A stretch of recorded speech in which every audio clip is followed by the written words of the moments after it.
करते हैं अल्लाह के बाबरकत नाम से जो बड़ा मेहरबान और निहायत रहम वाला है। तमाम तारीफें मेरे अल्लाह रब्बुल इज़्ज़त के लिए हैं। खौफनाक कहानियों के मुअज़्ज़ज़ नाज़रीन को मेरी तरफ से अस्सलाम वालेकुम। उम्मीद करती हूँ आप सब लोग खैरियत से होंगे, जहाँ होंगे खुश होंगे और मेरे चैनल की खौफनाक कहानियों को बहुत पसंद भी करते होंगे।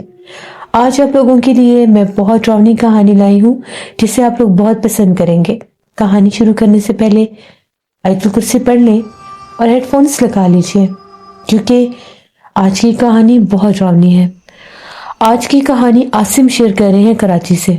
आसिम कहते हैं हम लोग कराची के रहने वाले हैं। आज आपके साथ अपने ताया जी के घर की खौफनाक कहानी शेयर करूंगा। मेरे ताया अब्बू जो हैं वो लोग सिंध में रहते हैं, आगे गांव है, वहां पर वो लोग रहते हैं। तो उनकी हवेली है, वहाँ पर उनकी हवेली में बहुत ज़्यादा जिन्नात हैं।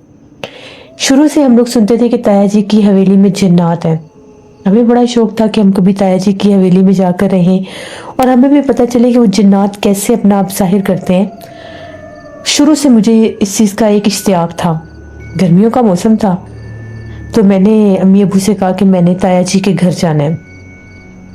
मैंने इस वक्त नया नया मोबाइल लिया था तो मुझे ये शौक था कि मैं मोबाइल में जिन्नात को कैप्चर करूँगा। इन लोगों को तो मैंने नहीं बताई ये बात कि मैं इसलिए वहाँ पर जा रहा हूँ। अम्मी अबू ने कहा कि ठीक है तुम चले जाओ, गांव है, दूर दराज की जगह, तुम रह लोगे। तो मैंने उन्हें कहा कि मैं बिल्कुल रह लूँगा, बस मुझे जाना है, मुझे जाने दें। अब्बू ने फ़ोन किया ताया जी को और मेरे कज़न को, कहा कि आसिम ने आना है। तो उन्होंने कहा कि ठीक है आप उसको भेज दें, हम लोग आगे से गाँव ले जाएंगे। अब वहाँ पर जो गाड़ी थी वो सिर्फ एक उनका बस स्टॉप था, उनके गांव से थोड़ा पहले बस स्टॉप था एक, वहां तक जाती थी बस। उसके बाद फिर आगे उन्होंने मुझे गांव लेकर जाना था। बहरहाल मैंने तैयारी अपनी की। 2 दिन के अंदर अंदर अब्बू ने मुझे बस स्टॉप पर लेकर गए, टिकट करवा के दी। मैं चला गया वहाँ पर। जब मैं पहुंचा तो मैंने उनसे रब्ता कर लिया अपने कज़न से। वो मुझे रिसीव करने के लिए पहले ही आ गए थे। तकरीबन असर के बाद का टाइम था जब मैं वहाँ पर पहुंचा। उनके साथ बाइक पर बैठकर गांव का सफर शुरू हो गया। गांव बहुत दूर था बस स्टॉप से। मैं तो समझ रहा था कि शायद करीब ही होगा, लेकिन गांव खासा दूर था।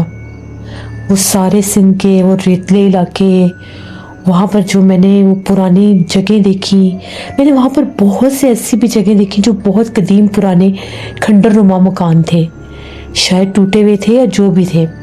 यहाँ तक कि मेरे कज़न ने ये बताया कि पार्टीशन से पहले, पाकिस्तान से पहले की भी वहाँ पर कुछ इमारतें थीं जहाँ पर सिखों की हवेलियाँ भी थीं।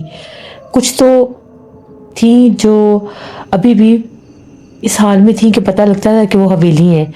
कुछ की तो इमारतें भी गिर गई थी, सिर्फ आसार ही थे। उसके बाद जब हम लोग गांव पहुंचे, गांव भी बड़ा खूबसूरत था। वहाँ पर भी बहुत ऐसे पुराने ज़माने के भी घर थे, मिट्टी के घर थे बहुत ज़्यादा। ताया जी की भी हवेली बहुत बड़ी थी। ताया जी की जो हवेली थी ये दादाजी ने भी, एक सिख फैमिली थे उनसे खरीदी थी दादाजी ने ये हवेली। तो ये उस दौर की ही बनी हुई थी। इन लोगों ने हमेशा केयर की उसको, जहाँ से वो ख़राब होती साथ साथ ठीक करवाते रहे। तो ये अभी भी कायम थी, मजबूत भी बहुत थी। मैंने जब हवेली को बाहर से देखा मेरे जहन में 100 ख्याल आए, 100 सवाल आए कि ये लोग कहते हैं कि यहाँ पर जिन्नात हैं। उनकी हवेली के आसपास भी बहुत दरख्त थे। हवेली के अंदर जहाँ से दाखिल होते थे एक बहुत बड़ा सहन था। सहन में भी बहुत बड़ा दरख्त था। वहाँ पे मेरे ताया जी का एक बहुत पुराना ट्रैक्टर खड़ा था। वो दादाजी का बेसिकली ट्रैक्टर था, तो दादाजी हमेशा से वहीं खड़ा करते थे। दादाजी की वफात के बाद ताया जी ने भी इसको उनकी याद में वहीं पर खड़ा रहने दिया। कभी कभार उसको चलाने की कोशिश करते थे, लेकिन बंद रहने की वजह से वो कुछ ख़राब भी हो गया था, तो वो वहीं पर रहता था। जब हम लोग वहाँ पर गए, मैंने देखा वो दरख्त के नीचे ट्रैक्टर पुराना खड़ा था, बरामदा, उसमें वो कमरे, वो सारा मंजर वैसे ही था जैसे ख्वाबों की दुनिया की जगह होती है। मेरा कज़न कहने लगा ये जो दरख्त है, इस दरख्त पर बहुत जिन्नात है, इस दरख्त पर एक जिन्नात का जोड़ा रहता है, जिन्न और जिन्नी। उसने मुझे ये बात बताई क्योंकि मैं ना दरख्त के पास जाकर खड़ा हो गया था। मगरिब का टाइम होने वाला था। वो मुझे कहने लगा कि इधर आज इस दरख्त के नीचे ज़्यादा खड़े ना हो, तुम्हारे सर में दर्द शुरू हो जाएगा। मैंने उसे कहा कि क्यों, तुम ऐसा क्यों कह रहे हो? फिर उसने मुझे बताया। अभी तो उसकी बात मैंने अधूरी सुनी क्योंकि अभी मैंने सबसे मिलना जुलना था। बहरहाल मैं अंदर गया, घर में सबसे मिला जुला, सब बहुत खुश हुए मुझे मिलके। बहुत अरसे के बाद मैं ताया जी की हवेली में आया था।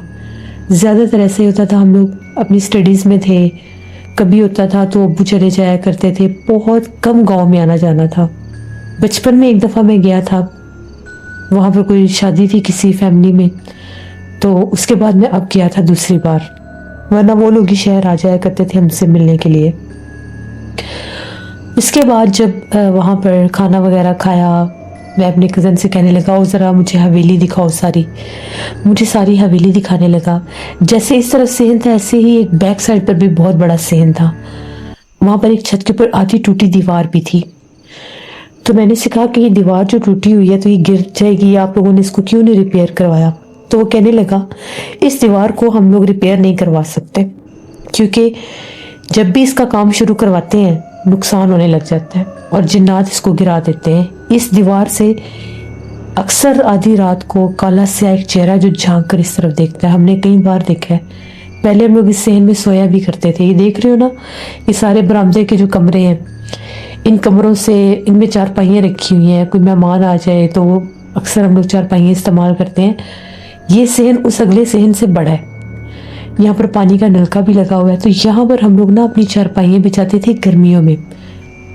जिन्नात सोने नहीं देते थे, आवाज़ें आती थी, कभी कोई पुकारता था, कभी ऐसा लगता था जैसे कोई छत के ऊपर बैठकर तालियां बजा रहा है। तालियों की आवाज़ें बहुत गूंजा करती थी रात को, और वो तालियों की आवाज़ सुनकर जब भी किसी की आंख खुलती थी, ये सामने टूटी हुई दीवार से एक काला स्याह चेहरा झांक रहा होता था सहन में।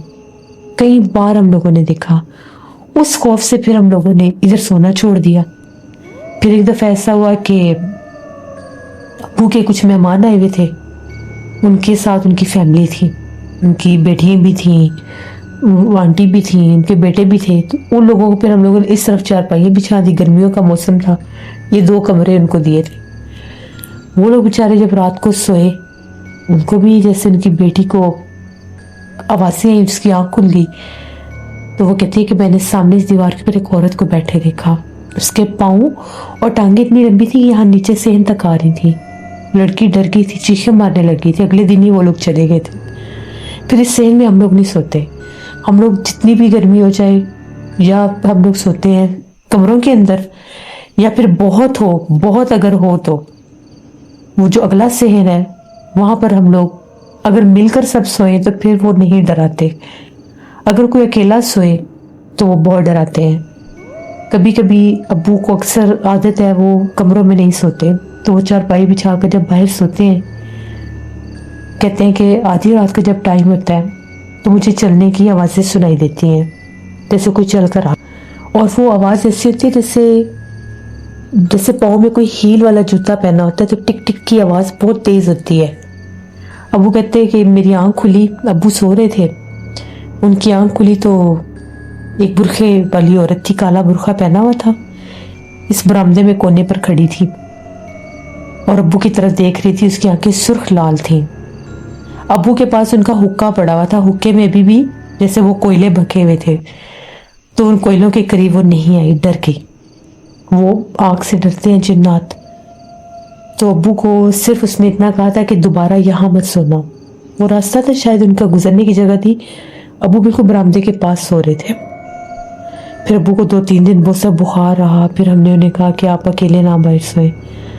अब रात को हमारी ये वाले दोनों सहन बिल्कुल वीरान होते हैं। इतने बड़े ये सहन है, इधर इतनी प्यारी नींद आती है, गर्मियों में ठंडी हवाएं चलती हैं, लेकिन हम लोग मजबूर हैं, हम सो नहीं सकते। मैंने उसे कहा कि भाई जब इतनी बड़ी हवेली है, इतनी पुरानी हवेली है, तो आप लोगों ने क्यों यहाँ पर किसी को बुलाकर इनको निकलवाने की कोशिश नहीं की?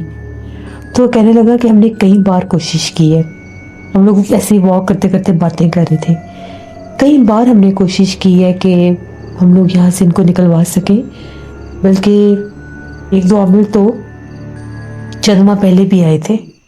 जब उन्होंने यहाँ पर पढ़ाई करने की कोशिश की तो उनका ये कहना था कि ये जिन्नात बहुत सख्त है, ये इस जगह को नहीं छोड़ेंगे। और ये आज के नहीं है, ये कदीम अरसा पुराने के हैं।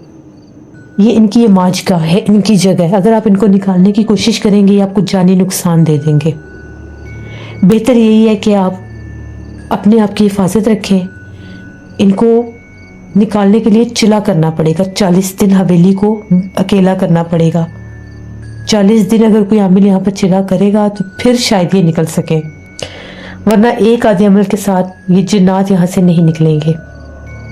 अब हम लोग 40 दिन के लिए अपनी हवेली नहीं छोड़ सकते। हमारे मामलात हैं, सो घर बाहर है हमारा, हम कैसे जाएं यहाँ से। तो ये मामलात यहाँ पर हैं। मैंने उसे कहा कि क्या तुमने कभी कोई ऐसी मखलूक देखी है? उसने कहा कई बार देखी है। एक दफ़ा अबू के साथ मेरी भी चारपाई बिछी हुई थी, हम लोग इधर सहन में सोए हुए थे, तो आधी रात का टाइम हुआ तो ऐसा लगा जैसे ट्रैक्टर को कोई छेड़ है। मेरी आंख खुल गई। उस ट्रैक्टर की हेडलाइट्स भी ऑन हुई थी। एक आदमी ट्रैक्टर के ऊपर बैठा था, बड़े बड़े बाल थे, शलवार कमीज पहना हुआ था, पुराना सा, आंखें चमक रही थी। मैंने जैसे उसके ऊपर बैठे देखा, मैं प्रॉपर उसे देख रहा था।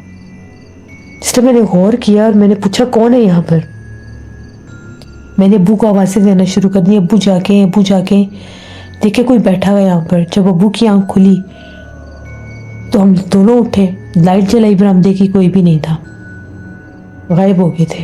ट्रैक्टर गर्म था, जैसे किसी ने भी इसको चलाया, जबकि वो ट्रैक्टर इतने अरसे से बंद पड़ा है कि कई बार मैकेनिक को भी बुलाकर कोशिश की है, चलता नहीं है। अब तो स्टार्ट भी नहीं होता, जंग लगे हुए हैं।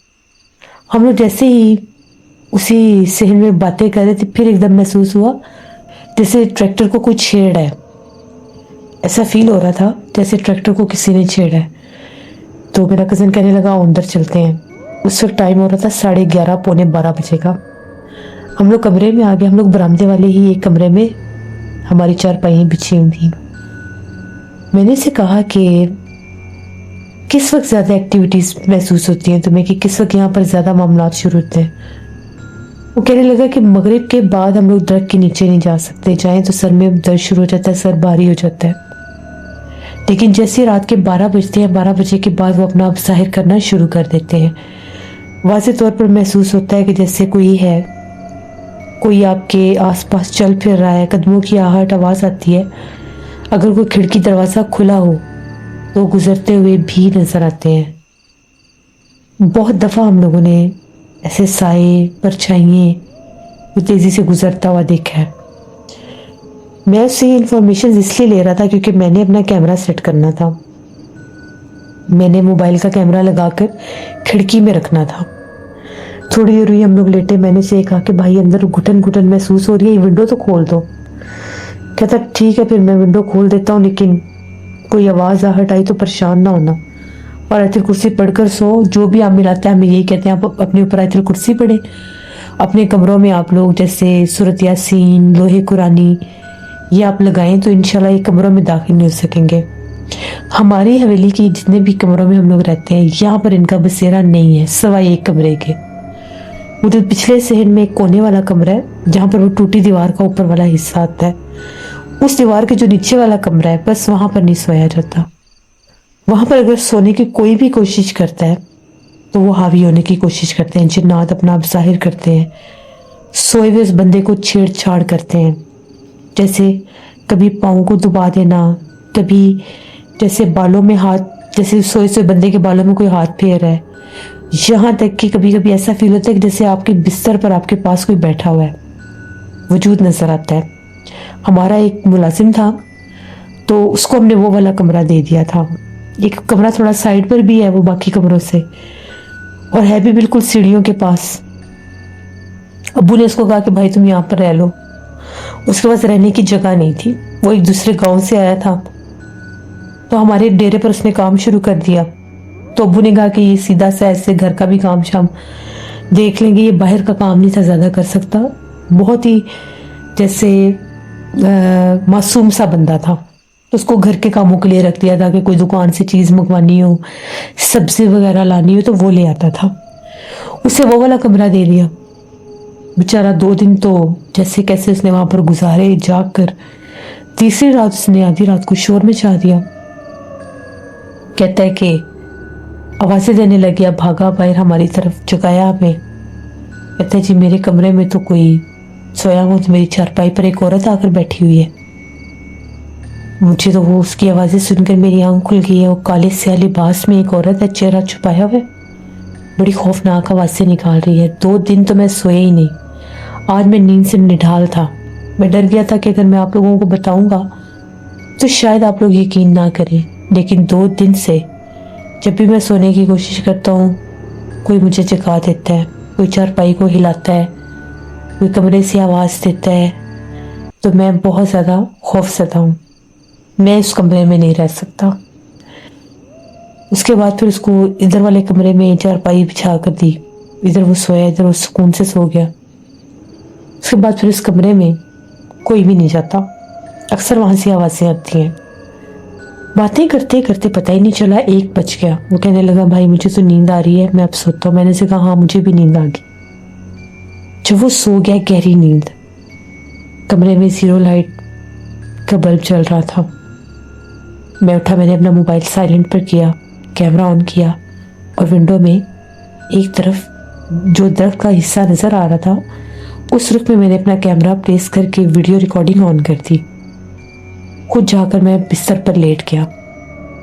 थोड़ी देर गुजरी, बाहर से ऐसी आवाज़ें आने लगी जैसे सूखे पत्तों के ऊपर कोई चल रहा है, जैसे कदमों की आहट होती है सूखे पत्तों पर।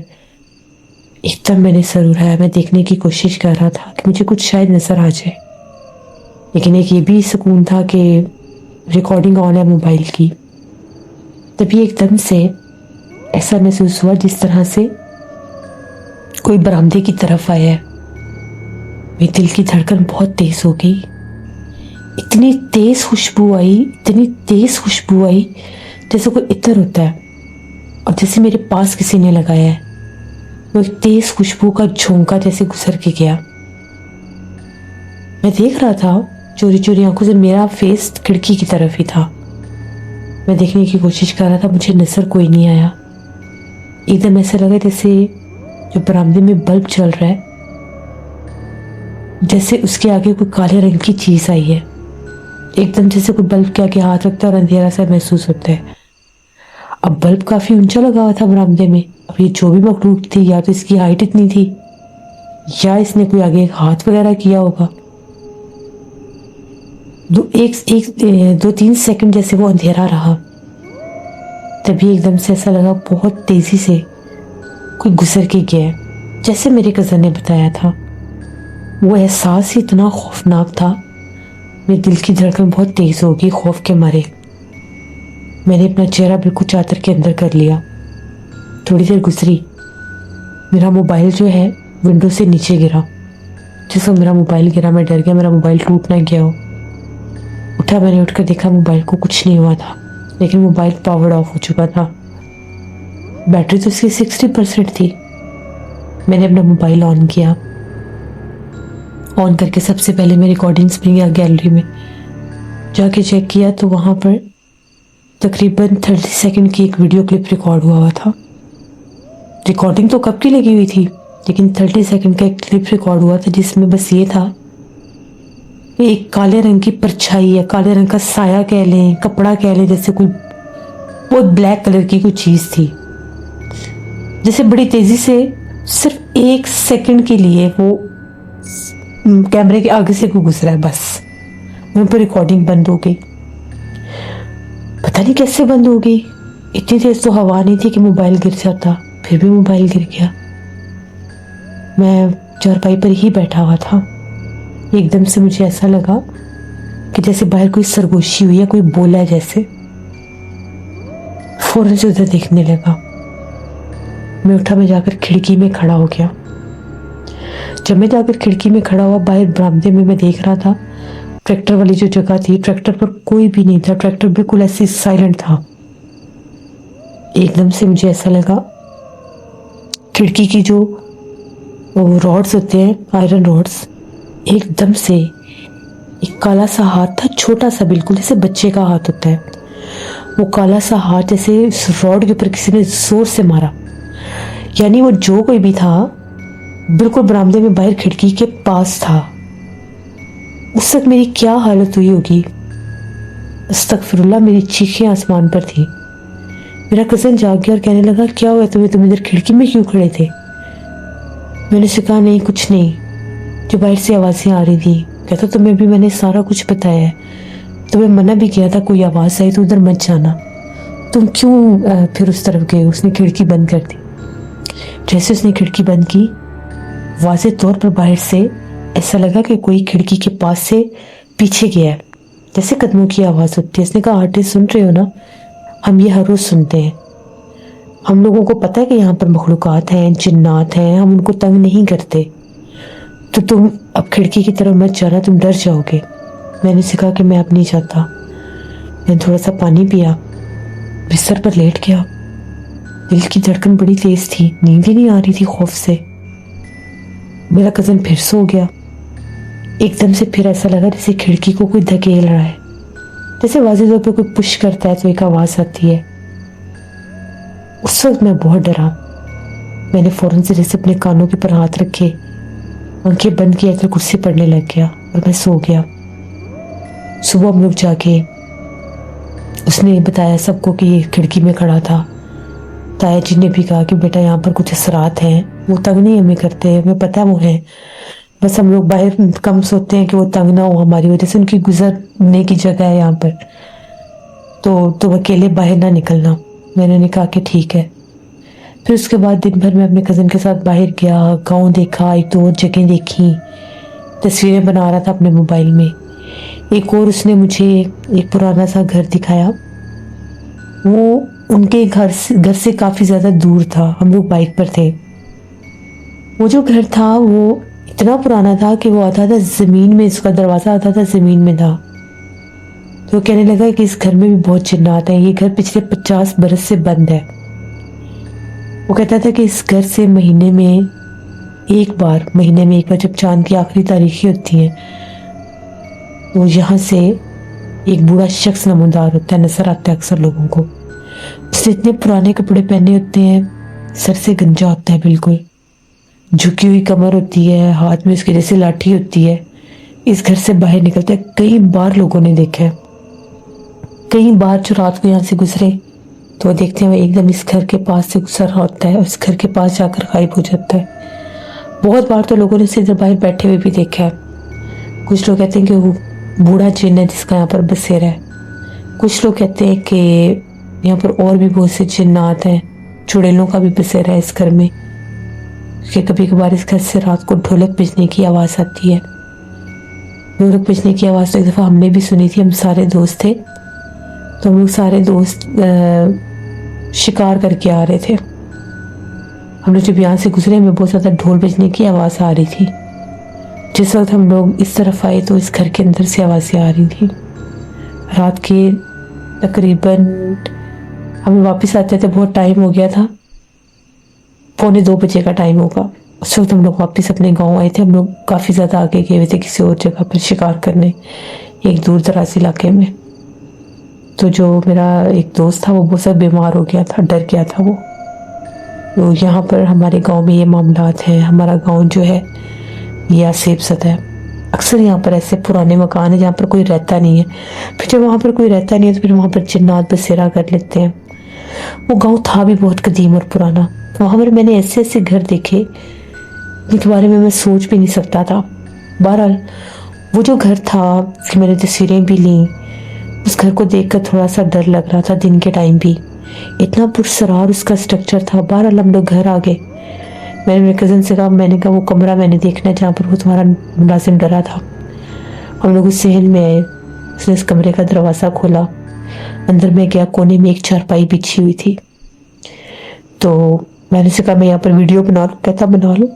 मैं वीडियो बनाने लग गया हूँ। बल्ब जल रहा था। उस वक्त मगरिब की अजानें भी होने वाली थी। तो वो बाहर सहन में ही था। उसने कहा तुम वीडियो बना लो। मैं इस कमरे की वीडियो रिकॉर्ड कर रहा था। बिल्कुल खाली कमरा था, जैसे आम कमरे होते हैं पुराने ज़माने के। तो मैं वो वीडियो बना रहा था उस कमरे की। एकदम से मेरे कंधे बहुत भारी हो गए। मुझे वाज़े तौर पर लगा कि कोई मेरे पीछे आया है, बिल्कुल मेरे पीछे बैक पर, जैसे मेरे दोनों कंधों पर किसी ने कुछ हाथ रख के नीचे की तरफ दबाए हैं। मैं फ़ौरन से अपने कज़न के पास गया। मैंने उससे कहा कि मेरे कंधे बहुत भारी हो गए, मुझे ऐसे लगा मेरे कंधों से किसी ने मुझे दबाया है।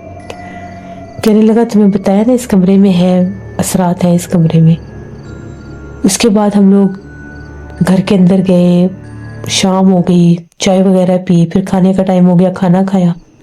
मुझे घर से कॉल आ गई। मैं अम्मी अबू से बात कर रहा था, वो लोग पूछ रहे थे कि कैसा गुजर रहा है टाइम, वहाँ पर तुम्हारा दिल लगा है या नहीं लगा। मैंने बता रहा था हाँ जी मेरा दिल लग गया है। मैं उनसे बात करता करता उसी सहन में आ गया जो पिछला सहन था, जहाँ पर वो कमरा था। उस कमरे का दरवाजा अभी भी खुला था, उसमें एक बल्ब भी चल रहा था। उनसे बात करते करते मुझे पता ही नहीं चला, मैं वॉक कर रहा था और बात कर रहा था। एकदम से ऐसा लगा जैसे इस कमरे में जो चारपाई है, उस चारपाई पर एक काला सा वजूद बैठा है।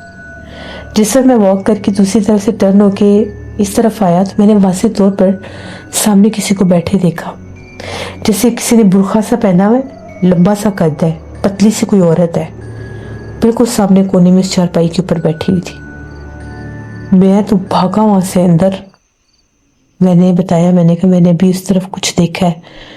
तो फिर ताया जी उठे, उन्होंने पता नहीं बुलंद आवाज में क्या कुछ बोला, उन्होंने उस तरफ गया और उन्होंने दरवाजा बंद कर दिया और फिर मेरे कजन को कहा कि उस तरफ नहीं जाना।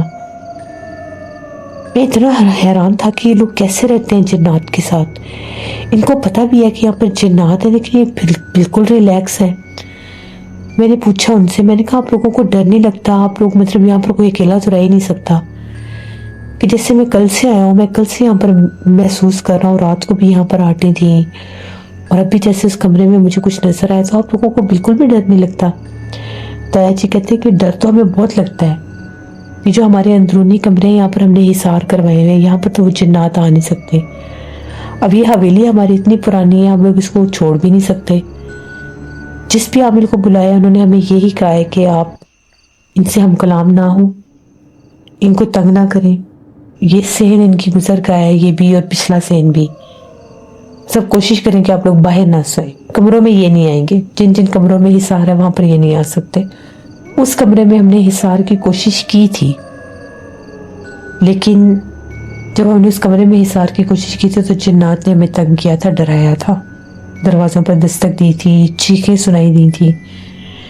फिर वो जो आमिल थे उन्होंने यहाँ से हिसार बंद कर दिया। तो उन्होंने कहा था ये कमरा रहने दे, ये उनकी जगह है, क्योंकि वो सीढ़ियों के साथ था और ऊपर वो दीवार थी जहाँ पर वो रहते हैं।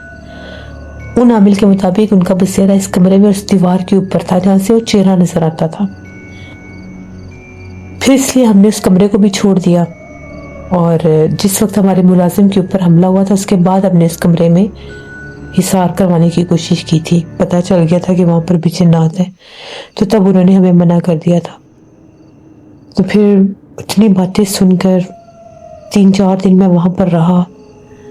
3-4 दिन में कोई रात ऐसी नहीं थी जिस रात उनके घर से कोई आवाज ना आई हो, कोई आहट ना सुनाई दी हो। रात भर वो मखलूक उस ट्रैक्टर को छेड़ती थी, जैसे कभी उसके किसी चीज को हिला रहे हैं, छेड़ रहे हैं, खेल रहे हैं, जैसे ऐसे फील होता था। जिस दिन मैंने वहां से वापस आना था उस रात की बात है, 9:30 बजे का टाइम था।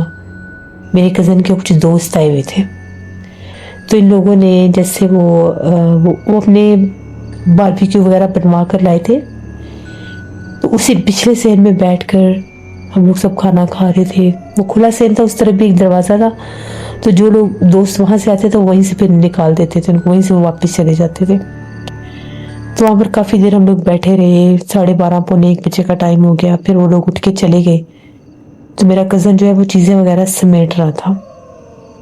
मैं वहां पर बैठा हुआ था। मैं वैसे वो रात के टाइम उस हवेली का जैसे रिकॉर्डिंग कर रहा था, बरामदों की, वहां पर जो दरख्त थे वहां की। तो एकदम से वो उसी टूटी दीवार की तरफ मेरा ध्यान गया। उस वक्त वहां पर कुछ भी नहीं था। मैं वीडियो बनाता रहा, मुझे कुछ नजर नहीं आया। जिस वक्त हम लोगों ने चेयर्स उठाई और वो बिल्कुल सहन खाली हुआ, मेरा कजन कमरे के दरवाजे बंद कर रहा था उस साइड के, तो मेरी नजर पड़ी, मुझे वाज़ेह तौर पर लगा कि कोई काला सा सर जैसे पीछे हटता है, जैसे मुझे कोई देख रहा था और मेरी नजर पड़ी और वो पीछे हट गया। तो मैं तेजी से अपने कजन के पास चला गया। मैंने उससे नहीं बताया क्योंकि मुझे पता था कि यहाँ पर है ये सब। फिर उस रात हम लोग उसी कमरे में सोए हुए थे। कमरे का दरवाजा खुला हुआ था। आज घुटन बहुत थी कमरे में, हफ्स थी, तो मैंने उसे कहा खोल दो दरवाजा। दरवाजा खोल दिया। अब वो तो जैसे ही बिस्तर पर लेटता था वो सो जाता था। मुझे भी नींद नहीं आ रही थी, मैं जाग रहा था, मोबाइल यूज़ कर रहा था। जैसे मैं मोबाइल यूज़ कर रहा था मुझे वाज़ेह तौर पर लगा जैसे मेरी तवज्जो किसी ने बाहर की तरफ की है।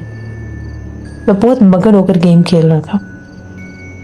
जो ही मेरी नज़र उस तरफ पड़ी, बिल्कुल सामने कमरे के दरवाजे में, बरामदे में सामने बहुत लंबी सी एक औरत खड़ी थी। उस वक्त जो मेरी हालत थी, मेरे जिस्म वैसे साकत हो गया था, हिलजुल नहीं रहा था। मैंने इसको पूरे 1-2 सेकंड देखा, फिर एकदम जैसे वो साइड पर होगी या गायब होगी, जो भी था। मैंने अपने कज़न को आवाज़ दी। मैंने उसे कहा कि भाई प्लीज़ उठकर दरवाज़ा बंद कर दो, मैंने भी बाहर कुछ देखा है। वो उठा, उसने दरवाज़ा बंद कर दिया। बस फिर मेरी हिम्मत जवाब देगी। मैंने कहा मैंने तो यहाँ पर नहीं रहना। ये लोग तो शायद इस चीज़ को अंडरस्टैंड कर चुके हैं, कॉम्प्रोमाइज़ कर चुके हैं। तो वहाँ पर ठीक थे, वो रह रहे थे, उनको पता था जिन्नात है, फिर भी रह रहे थे।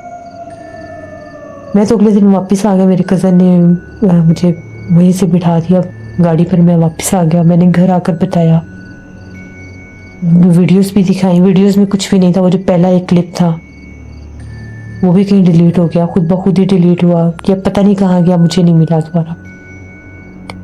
अब्बू कहते हैं कि बचपन में भी जब अब्बू वगैरह वहाँ पर उसी हवेली में रहते थे तो दादाजी अक्सर हम कलाम होते थे जिन्नात के साथ। दादाजी का जो ट्रैक्टर था वो उधर ही खड़ा करते थे, तो जिन्नात छेड़ते थे। दादाजी कहते थे उन पर इनके बच्चे रात को खेलते हैं, तो कोई भी ट्रैक्टर के पास से आवाज़ आए तो उधर जाने की ज़रूरत नहीं है। दादाजी उनसे हम कलाम होते थे, बात करते थे। तो जब दादाजी फौत हुए थे उन पर भी जिन्नात का बसेरा हो गया था। दादाजी ने वहाँ पर कोई दरख्त के पास कोई पढ़ाई शुरू कर दी थी, तो दादाजी को डराने लगे। दादाजी को जैसे सोई से चीखें मारने लग जाते थे, उनको मखलूकें नज़र आती थी। फिर एक आमिल आए तो उन्होंने कहा था कि ये कोई पढ़ाई करते हैं, इनसे कोई दरख्त के पास पढ़ाई ना करे, इस पर एक जिन्नात, जिन्नो जिन्नी का जोड़ा रहता है, वो तंग होते हैं।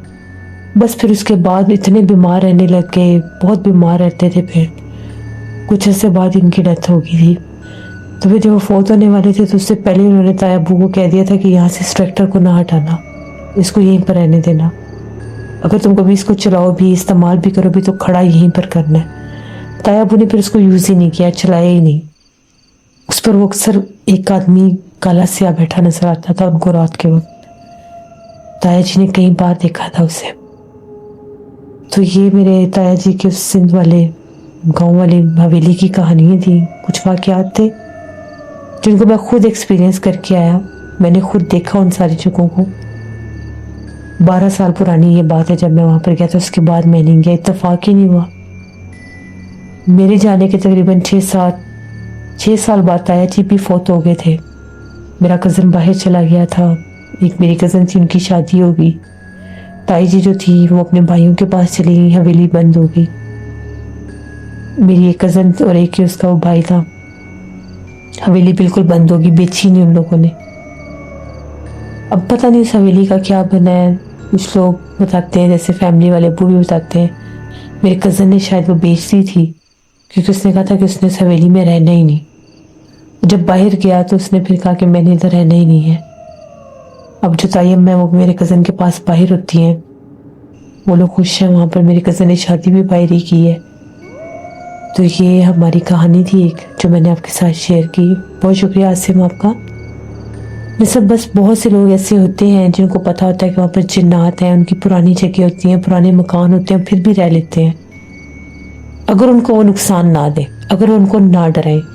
जिस जगह पर जिन्नात नुकसान पहुंचाते हैं, बहुत डराते हैं कि इंसान का रहना अजीरन हो जाता है, वहाँ पर फिर इंसान चाहकर भी नहीं रह सकता, क्योंकि फिर वो आपको रहने देते ही नहीं है।